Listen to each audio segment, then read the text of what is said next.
Hi, welcome to another edition of North Shore Journal. I'm your host, Walt Kosmowski, and my special guest today is Jamie Zalway Belsito. Jamie, welcome. Hi, Walt. Great to be here. Thanks so much. To have you. And Jamie, for those of you viewers who don't know, is running as a candidate for the 6th Congressional District, which will be having its primary election here September 1st, correct? That's right. Yes. And right now there's mail-in voting as well. Right. You can actually physically go, in a socially distant, safe manner to the polls on the 1st. And so tell us, for our viewers, the 6th district contains somewhere around 39 or 40 cities and towns in Massachusetts? It's 38. It is 38 communities that extend from, it's all of Essex County. Yeah. And then a portion of Middlesex County that would represent part of Merrimack Valley all the way out to Burlington and Bedford. So do you go up to the New Hampshire line or just It before? does. Amesbury, Salisbury, and then in Newburyport, and then it cuts down, goes over Merrimack and Billerica, Tewksbury, and that portion then jumps back down into Reading. Yeah, I Right. think it's a complicated geography lesson, whatever. But now let's get started by, maybe you could give our viewers just a little brief snapshot of your personal background. You know, I know you're a mom, et cetera. So give us a little bit on that. Sure. I am a mom. I'm a mom of a 2B, second and fifth grader. And of course the schools, what the schools have been facing and our teachers and what working parents are facing, very, very pressing issue for me personally and our household. I come to the district. I grew up here. I was born in Wakefield. I grew up in Reading. Product of the public school system, which I think is incredibly important to mention because we really need to put an emphasis on how we're taking care of our public education system. I'm a graduate of Salem State College at that point, political science major. I loved trying to understand the governments of other countries, ours in particular, and ended up becoming a congressional intern, which over 20 years ago for Congressman Joe Moakley, and that's really where I got my feet wet, Walt, and that at that time was working on immigration policy and worked with Ted Kennedy on immigration policy in DC, and then found my way back to policy as a mom, working on mental health care reform and maternal mental health access and maternal basically maternal health and wellness programs, specifically Beverly Hospital, the programs that are supporting moms that are going through substance use disorder and coming out on the other side, and mental health support for new moms in the district with the likes of what's called North. We'll get into that too. And okay. And now, do you have a regular 9 to 5 right now? The 9 to 5 has been, for quite some time now, has been the campaign, which has been phenomenal. Of course, we're all facing challenges in the pandemic. I'm the founder of the Maternal Mental Health Leadership Alliance, which is based out of Washington. So we've been working a lot on policy during the COVID time frame for trying to plug different support systems into Medicaid and other monies for access to mental health services during this pandemic. So that's what I've been doing on the day-to-day. And of course, full-time mom, and my husband's been great at being full-time dad. I'm sure you get a lot of support from them. Yes. Now, you've had experience in politics at the local, state, and national level. And I know you refer to yourself as an everyday person. So tell us, what is an everyday person, and how does that fit into your wanting to be a congressional representative? Thank you. Thank you for asking that. I am the regular everyday person. I grew up in a working household, product of a union household, working parents, just being able to get by, product of public schools, hard worker, able to really work with a lot of grit. Behind me of my own gumption, really just say, okay, these are the things I want. I don't come from a political family. My dad still is a floor layer. I don't see much street cred coming from him and getting me jobs. I'm not part of the political machine. I'm not a career politician. I've never received any special treatment because of my family's last name or who my parents have worked for. I really am just a regular person of this district who's grown up here, who's raising their family here, and happens to have a skill set and experience to do the job of the congressional representative because of the work that I've done and because of where I've put myself out there in the space of national policy. Now, you have pledged to work for underrepresented people, that segment of our population. So who in your mind are these underrepresented people? Sure, it's a great question, and I will preface it by saying this: the current congressman has been very vocal about his want to be in the national spotlight. He has 7 political action committees that have been touted to help elect other national level candidates into office. He's also run for president, and there's been an ongoing dialogue within the Beltway of him running for president since 2017. That's not where I'm coming from. And again, I'll go back to the matrix and foundation of who I am: access to public schools, access to a public education, access to affordable public higher ed, being able to get a job based on hard work. I'm not coming from a private Ivy League education or private school education. My family wouldn't have even been able to afford that, nor were they able to afford to put me through Salem State. So I'm coming from a working family. I'm coming from a hardworking family right now in my own family unit. And the voices of the everyday person here have not been focused on. The current congressional representative has focused his eyes on the national front line and not the front line back home. And this has been excruciating to see, that the services and monies and funding that we've not gotten for our communities have been so exacerbated by this pandemic. So in the same phrase of representing the underrepresented, the voices of the American worker, women, educators, students, LGBTQI, people of color, seniors, I'll also say that I'm here to be a voice for all of us, and every single person in this district, from Bill Ricca to Beverly, will have a seat at my table. Now, you mentioned that you're an education activist, and keeping in mind for our viewers that probably something like 5 or 6% of our national discretionary budget goes to education, while 50% or more goes to the military. How does that speak to our priorities of the country, and what kind of leverage can you make something? What can be done to kind of change that ratio?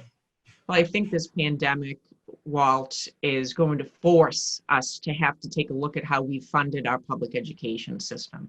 There's 2 things here. I see that this current administration is doing all that it can to privatize almost every social service and every public service that we have, whether it be the post office, right to our public education system. So I do believe that the national conversation has continued to change to look at how we're handling our public education system, and that it's going to force the conversation on us, making sure that it's not just 5 to 6% of discretionary. The military budget has always been the largest portion of our budget, and I don't believe the average American realizes that, because the average American's just trying to put food on their table and keep a roof over their head.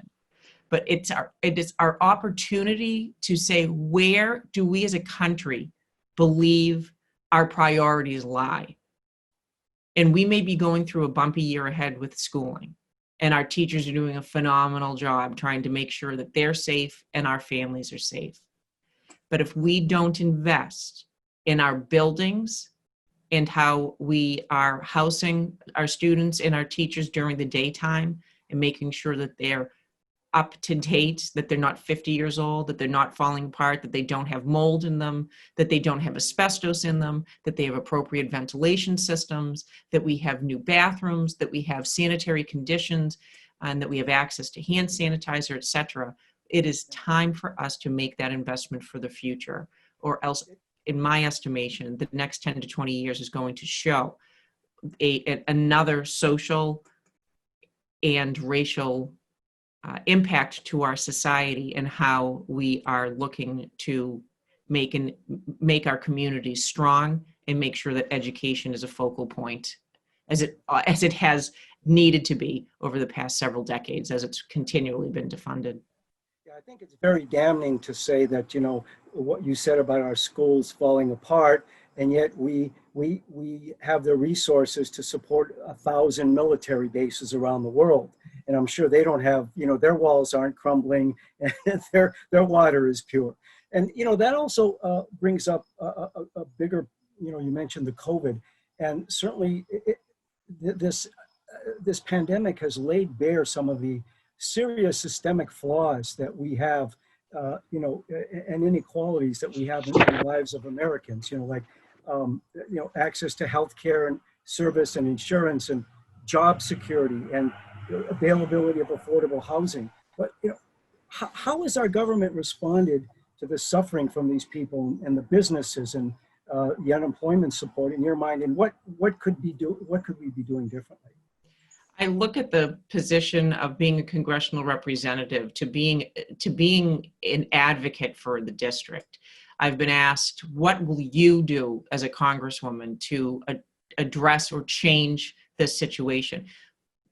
This is bigger than one individual, right? But it is the representative's requirement of the job to represent the people and to continue to beat the drum of, where is the funding? This is what we need. We don't have PPE. Our hospitals aren't equipped for the next surge. We have individuals who need unemployment. We need rent relief. We need extension on mortgages. We need to make sure that our municipalities have funding. It is the congressional representative's job to make sure that that voice is centered in Washington, and letting folks know that our communities of color, in particular, Lynn, I think it's the second highest rate of COVID in the entire Commonwealth, and what that's done to their main streets and what it's done to impact those communities.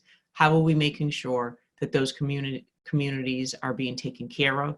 Are we making sure that there's monies available for smaller main streets, for mom and pops, for individuals that might not qualify for traditional small business help because maybe they don't have great credit? But it shouldn't discount these individuals who are part of our communities to be taken care of, especially during a time where we, the taxpayer, have been funding trillion-dollar deficits at this point. We need to make sure that the monies are going into our communities to keep them fortified and to keep those communities moving forward and healthy and have accessibility to economic recovery, which I think is another great opportunity for this district as we move forward in a COVID and post-COVID economy.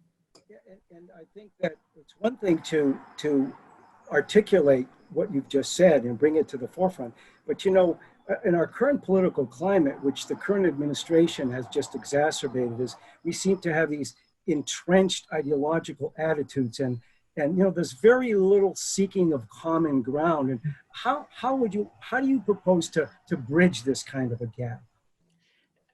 It is the $1,000,000 question, especially right now, because we've taken, well, not we, many people have taken this pandemic as an opportunity for partisan politics. We need to come back to bipartisan politics of taking care of people.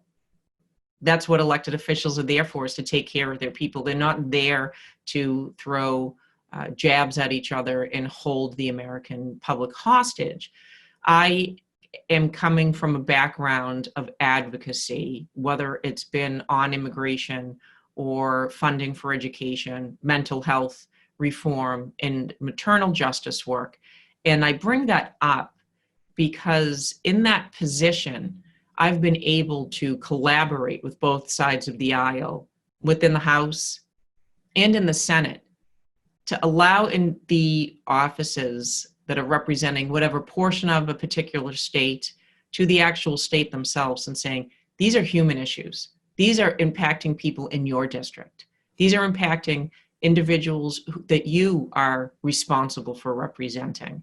And I think that these are the opportunities we need to look at and say, we are here as elected officials to take care of people back home. And there is no time for partisan politics. And I have experience in being able to bridge those gaps and bringing forth legislation that's been signed into law and has brought forth funding back to the Commonwealth to help our communities here. And speaking of those kinds of issues, there's something, a topic that's gotten a lot of traction nowadays in the media, and that's the enormous amount of student debt. Yes. And I know you have some decided views on that. Tell us what your thoughts are on that. I'd like for us to revisit the Higher Education Act. I'd like for individuals that are taking out any loans to not accrue any interest during that time. They shouldn't be accrue.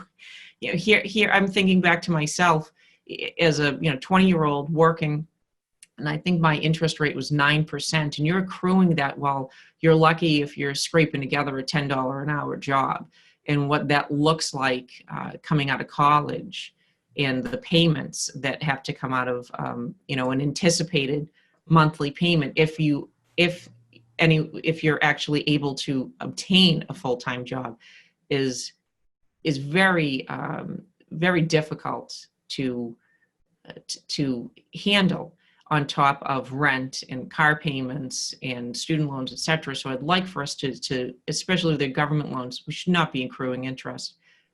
If we're looking at different industries that are shortage, such as nursing and pharmaceutical pharmacies, senior housing, other areas that we're able, teaching, any sort of civic job that we're seeing that's shortage, especially during this time we're laying teachers off and we need more teachers than ever.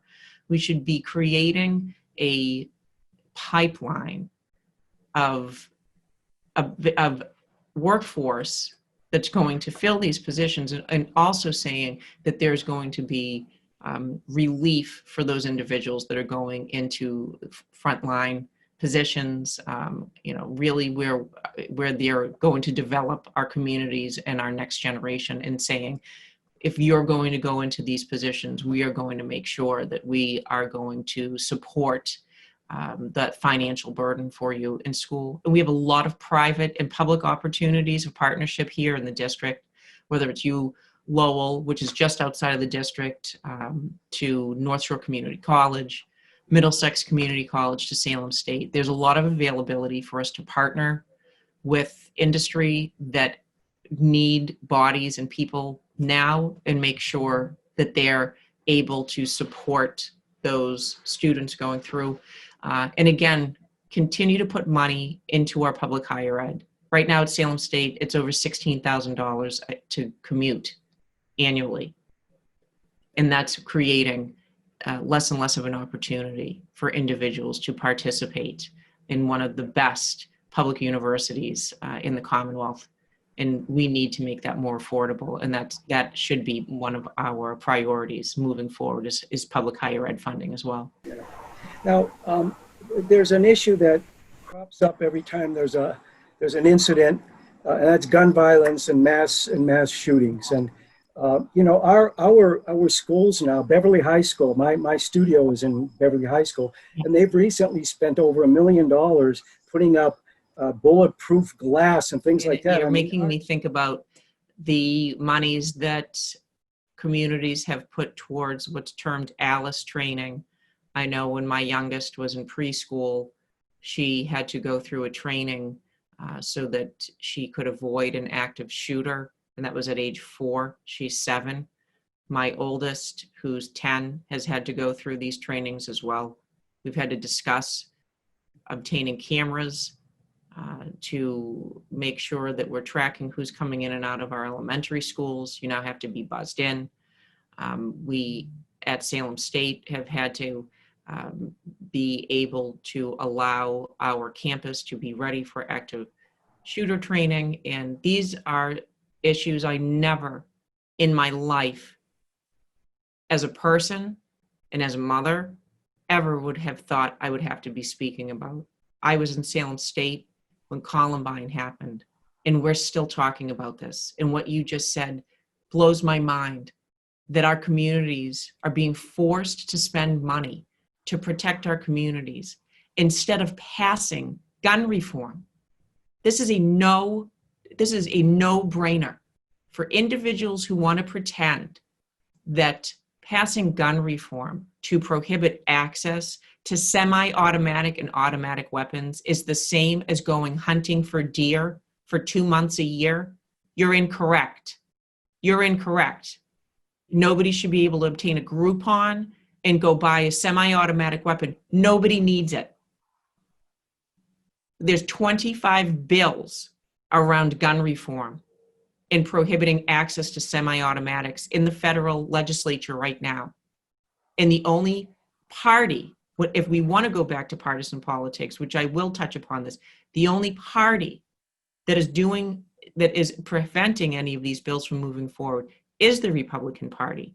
But this also has to do with special interests, and it has to do with allowing organizations such as the National Rifle Association to bankroll the individuals that are currently sitting in our US Congress.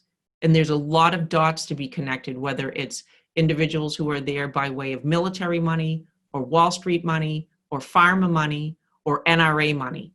This is where our country has lost its priorities. And we have a Representative Lucy McBath who is in Congress and has been there going on over 2 years now, who lost her son to gun violence. It is consistent. It is an atrocity, and it is a disgrace that our country is having to deal with that. And I'm sorry that this is something that the Beverly High School is having to face, because they're just trying to keep their students safe. And I think you're also talking about a bigger issue, because it seems like, especially in the current administration, we're hiring people to overlook environmental protection and education at the FCC, who are prior lobbyists for the very industries or groups that they're trying to keep in a check on. So now let me ask you this: you've made some comments about the so-called Green New Deal, and I've read recently that this is an issue, the climate change and what's happening to global climate change. That if we don't do something quickly, what the scientists are telling us is that this pandemic is going to seem like a walk in the park when we have to face the serious, where we have to relocate millions of people out of areas of danger. Why are we not paying attention to the scientists? What kind of a mentality is it that we just blithely say no, and we're just going to go on doing what we do when it's facing us right in the face? I mean, it's staring us right in the eyes. It's been this way for since I was a kid, over 30 years. And even President Carter had solar panels on the White House, which were promptly taken down. I know that story. Yeah. Right. And this is not a new issue, Walt. We've been tracking the erosion of our environment, whether it was our coastlines to pollution, for decades now. And it is time for us as a society to correct this. I don't really understand why we've been dragging our feet on this, but in some respects, it goes back to what I was just saying in regards to special interests. The plastics lobbying is funded so well. I mean, millions of dollars of lobbyists trying to make sure that plastics are not transitioned out, so that we can have more Poland Spring bottles to create makeshift islands in the Arctic. These are industries that are funded by special interests and by private companies. And this is part of what's broken in our system. If there are companies that don't want to have to move towards a green economy, and they want to kick and scream and not have to deal with carbon pricing or making sure that they have to reduce their the pollution emissions, et cetera, we are actually, as you just said, proactively killing ourselves. And whether it's our pipes having not been updated, to look at what happened in Flint, Michigan. I grew up in Reading on the Woburn border. We weren't able to drink our water because the Grace Company and the chemicals that they dumped here, and we're still dealing with that. All of these years later, we are dumping sewage and chemicals.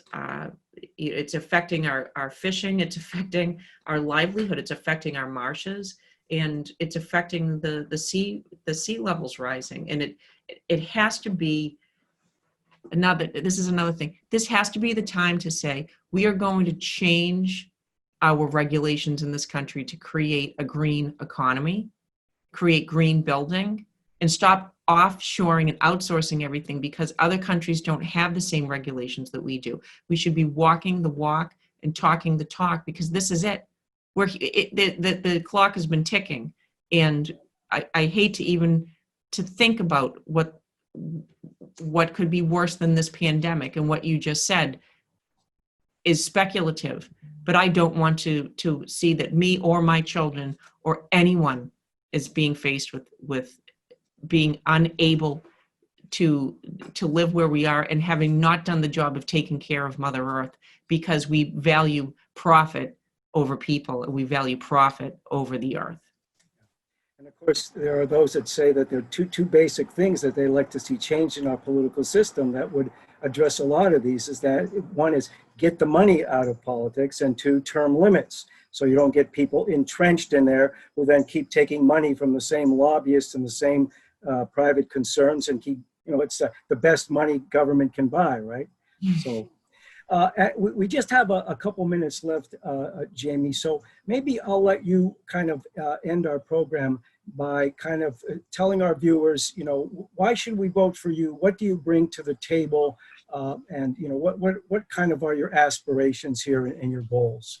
And I thank you for the opportunity. I came to BevCam as a Beverlyite and lived in Beverly for quite some time. I'm thrilled to be back here speaking to you, Walt, as a candidate. I'm very thankful for the opportunity.